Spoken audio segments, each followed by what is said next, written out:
Is your Renault Zoe's alarm constantly blaring? Here's how to pinpoint the cause and silence it for good.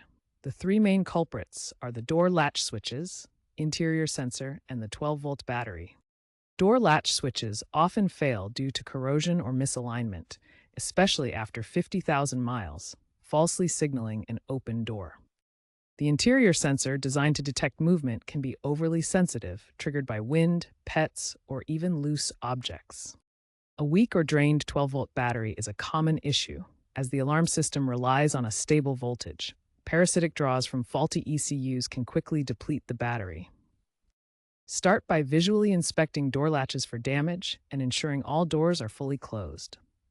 Next, try adjusting the sensitivity of your interior sensor via the infotainment system.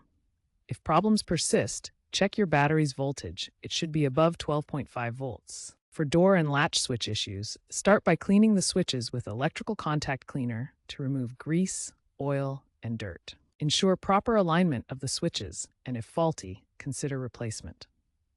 Phase 2 models from 2019 onward may be covered by Renault Service Bulletin RZ25-001. For the interior sensor, remove any potential triggers like loose objects, and lower the sensitivity setting in your car's infotainment system. For battery issues, ensure it's fully charged.